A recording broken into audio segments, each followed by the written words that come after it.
Roberto Grau es doctor en química, investigador jefe en el Laboratorio de Microbiología Molecular Básica y Aplicada de la Universidad de Rosario. Es además investigador independiente del CONICET y participa en varios proyectos de aplicación en el campo de la salud. Roberto, desde que yo me acuerdo que desde que nací existen antibióticos. Tengo 64 años, no estoy tan seguro ahora. ¿Cuándo fue la penicilina? ¿De qué año es la penicilina? Y la penicilina como comercial en el año 45, 46. Así que ahí nomás. Y se descubre a fines de los 20. A fines de los 20. Exactamente. Con Fleming. Exactamente, Fleming. Digo, que fue una cuestión media aleatoria. Sí.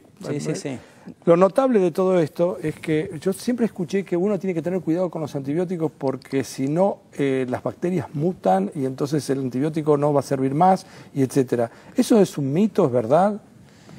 Es verdad. Mutan, depende si uno lo explica darwinianamente, mutan al azar y el antibiótico mata a todas aquellas que no mutaron y la que mutó por el azar es resistente y luego prolifera. Bien. Una bacteria en 20 minutos se puede multiplicar. Es decir, que en condiciones óptimas, ideales, en 24 horas, obviamente que nunca ocurrió ni nunca va a ocurrir, en condiciones ideales, en 24 horas, la población a partir de una sola bacteria podía duplicar varias veces el tamaño del planeta, Tierra. Por eso digo, nunca ocurrió ni nunca va a ocurrir, porque las condiciones nunca son ideales. Pero en el laboratorio uno puede obtener durante un determinado número de horas, 5 a 10 horas, que estas bacterias se reproduzcan cada 20 minutos. Cada 20 minutos. Cada 20 minutos, sí. Entonces, hablar de la duplicación de las bacterias o de lo que fuere, crecer exponencialmente es una cosa no sencilla, no trivial para analizar. No. Y aparte cuando uno lo piensa en organismos tan pequeños, pues son microscópicos, no los podemos ver a simple vista, son en promedio 1000 veces más pequeños que lo más pequeño que nosotros podamos llegar a observar a simple vista. Uno necesita el microscopio o lupas especiales para observarlo. Y así permanecieron, digamos, invisibles durante miles de años. La primera persona que logra ver bacterias era un empleado público, era un portero de Holanda, justo hoy, que tenía como hobby pulir vidrios, pulir lentes. Y él hacía unos microscopios muy pequeños que en la palma de la mano entraban perfectamente. Y él observaba todo tipo de cosas. Y él fue el primero en observar bacterias. Fue allá por el año 1680, una cosa así. Y en esa época el idioma científico todavía era el latín. No el inglés como ahora. No, recién hace unos años que se había fundado la Royal Society. Y cuando él comunica su descubrimiento, era una persona común, ¿cierto? Trabajaba de portero en el ayuntamiento. Solamente sabía el holandés. Se lo tradujeron al inglés y enviaron las cartas a Inglaterra. Y ahí cuando se enteran los científicos ingleses, envían una comitiva para verificar si era verdad que él podía ver esos animáculos, lo llamaba átomos vivientes, porque todavía está la influencia de Aristóteles. El objetivo de haberlo traído acá al programa es porque usted y su grupo trabajan en algo que a mí me fascina. Si yo no hubiera sido matemático, yo hubiera querido estudiar biología. Usted es doctor en bioquímica de todas maneras. Exactamente. Pero se dedica a esto. A la microbiología. A la microbiología. ¿Me quiere contar un poquitito cómo fue el trayecto, qué pensó? Y para que en lugar de lo cuente yo, cuéntelo usted. Está bien, está bien. Nosotros trabajamos con dos tipos de bacterias. Aquellas que son beneficiosas para el humano y aquellas que son perjudiciales. El objetivo que perseguimos es, con aquellas que son perjudiciales, comprender los mecanismos que tienen de resistencia, de adaptarse al medio ambiente para combatirla, para diseñar nuevos tipos de antibióticos. Y aquellas que son beneficiosas para el ser humano, conocer por qué son beneficiosas y cómo es el mecanismo por el cual son beneficiosas para mejorarlo, para brindarle las condiciones donde esa bacteria puede desplegar mejor su cosa. Nosotros venimos estudiando desde hace algunos años la capacidad de las bacterias de comportar. Por ahí va a sonar un poco extraño lo que digo. Uno va a tener una idea de una bacteria muy chiquitita y que es una bolsita de enzimas, una bolsita de proteína. Y en realidad no. Las bacterias son capaces de tener un comportamiento como si fuera un organismo pluricelular. Y para eso necesitan agruparse coordinadamente, formando unas comunidades que se llaman biofilms. Biofilms. Biofilms, o biopelículas en castellano. Pero en todas partes se lo conoce como biofilms. Ese biofilm es como si fuese una ciudad. Es una ciudad de microbios. Tal es así que el primer científico que lo publica, ya por fines de los 80, principios de los 90, en un Science, dice... un Science es la revista Science. Sí, Science. A usted le sale natural. Sí, Science y Nature son las dos revistas, digamos, de mayor prestigio a nivel internacional. De prestigio científico. Publica biofilms ciudad de microbios, en inglés, ¿cierto? Ciudad de microbios. Y entonces describe, y parecería ser una novela, porque él decía que esas bacterias estaban inmersas en una sustancia pegajosa que las mantenía unidas, una matriz extracelular como si fuera un tejido, y que había canales de agua por donde circulaban nutrientes y podían circular otro tipo de bacterias. En ese momento parecía un poco un cuento de hadas, pero se fue corroborando durante, digamos, el transcurso de los años que las bacterias son capaces de comunicarse entre ellas.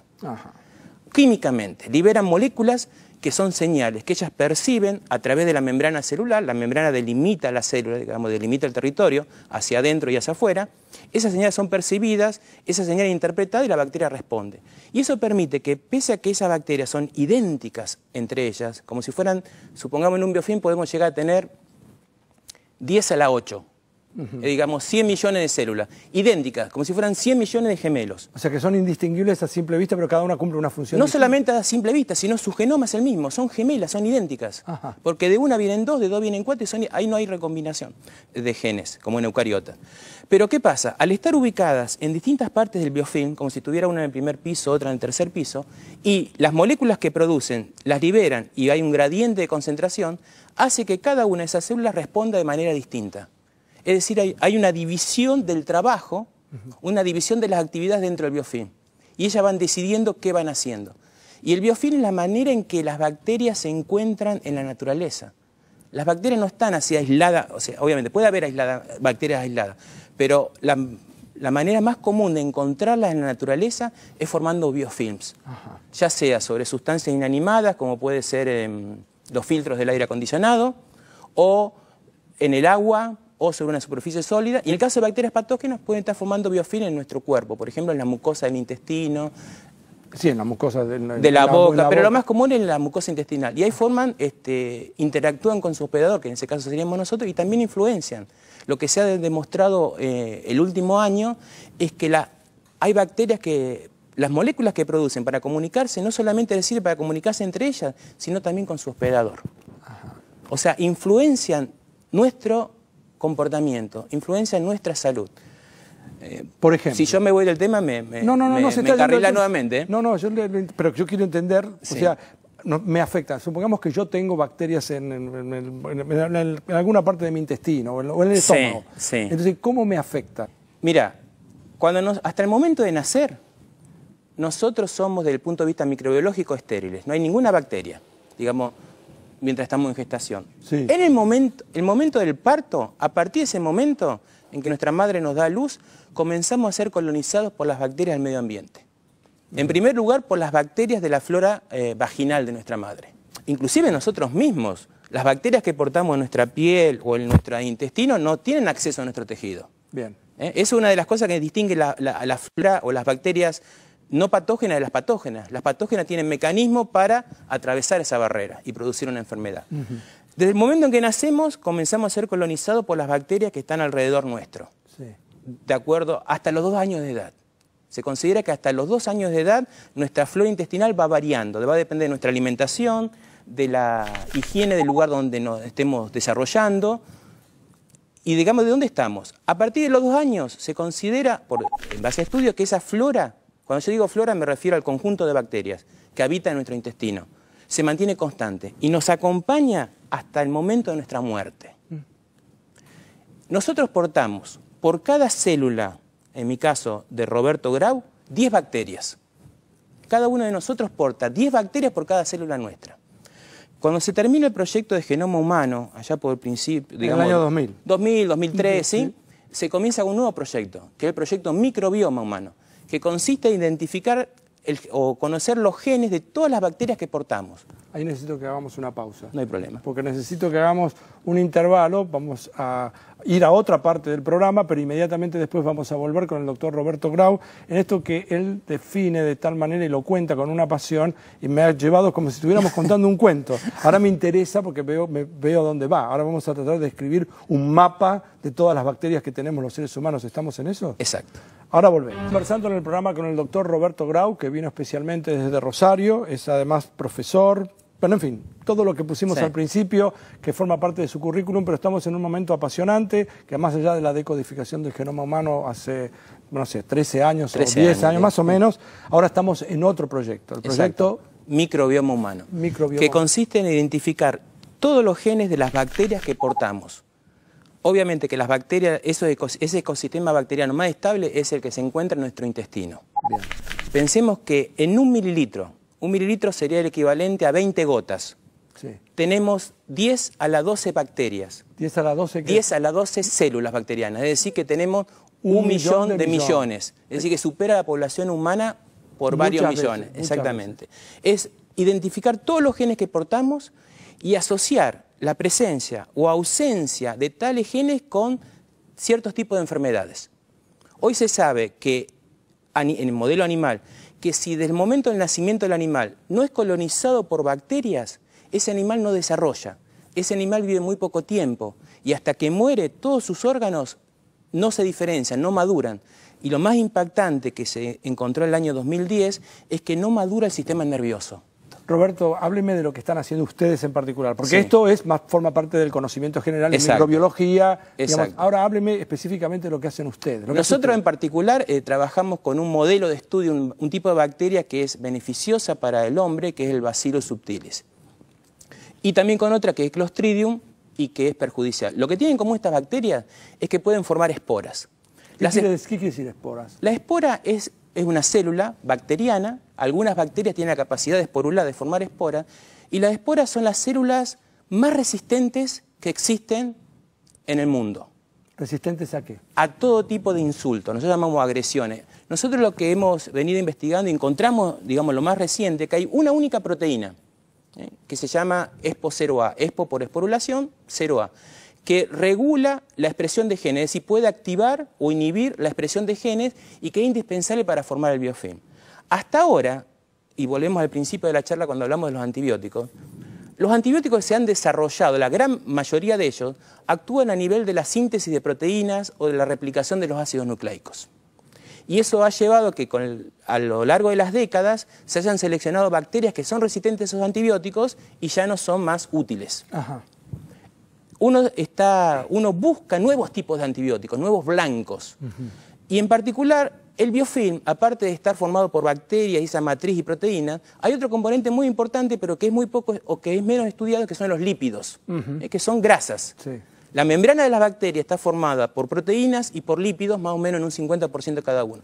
Nosotros lo que encontramos fue como esta proteína, cuando la bacteria está o esporulando o formando un biofilm, reactiva, es decir, estimula la síntesis de lípidos para que haga nueva membrana y aparte forme parte de esa sustancia pegajosa. ¿Nosotros queremos estimular eso? ¿Ustedes quieren estimular eso o bloquearlo? En el caso de Clostridium, nosotros trabajamos con un Clostridium en particular, que es el que produce la gangrena gaseosa, que es el Clostridium perfringens.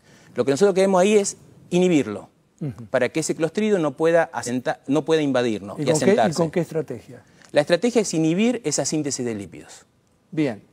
En el caso de algo que sea perjudicial. Exactamente. Y en el caso de que algo sea beneficioso, lo que estimularlo, estimularlo. ¿Y tienen los métodos artificiales para hacerlo? Sí. Bueno, no me lo dijo muy convencido. Porque hay una dicotomía. Uno siempre tiene que balancear los pros y los contras. A ver. Un proyecto que estamos llevando a cabo es el desarrollo de vacunas. Bien. Vacunas que no requieran pinchazos, vacunas que no requieran refrigeración. Eso me va a permitir llegar a cualquier ser humano viva en cualquier parte del planeta. No necesito cadena de frío, que es uno de los grandes requerimientos de las vacunas. Ese seguramente el gran riesgo. Exactamente, que se mantenga activa. Entonces, ¿por qué? Pues nosotros tenemos la metodología, que tiene muy pocos laboratorios del mundo, donde podemos hacer que este bacillus exprese proteínas del patógeno. Solamente una proteína, por lo tanto no va a producir la enfermedad. Pero nuestro sistema inmunológico va a reconocer que esa proteína es extraña y va a generar anticuerpos, vamos a ser vacunados. ¿Y eso va a ser suficiente? Exactamente. Y como la espora es altamente resistente, no requerimos cadena de frío. Es más, estoy tomando el agua, la gaseosa, me estoy vacunando al mismo tiempo, porque yo puedo poner la espora en ese líquido, ingiero la espora, germina en nuestro intestino y a nivel de las mucosas nos estamos vacunando. Ahora, ¿nos estamos vacunando contra qué, Roberto? Teóricamente nos podemos vacunar contra cualquier enfermedad. Eso es extraordinario. Sería casi una revolución. Es una vacuna universal. Exactamente. Uno puede, porque esta bacteria, Bacillus, se la conoce mucho en el laboratorio, ¿sí? Se domina la biología molecular de esta bacteria. Entonces nosotros podemos modificar para que exprese antígenos de distintos patógenos, por ejemplo, contra tuberculosis. Pensemos que hoy en día no hay una vacuna contra la tuberculosis para gente que tenga más de 20 años. Entonces, contra la tuberculosis, contra la Escherichia coli enterohemorrágica, teóricamente contra cualquier tipo de enfermedad. Generada por una bacteria.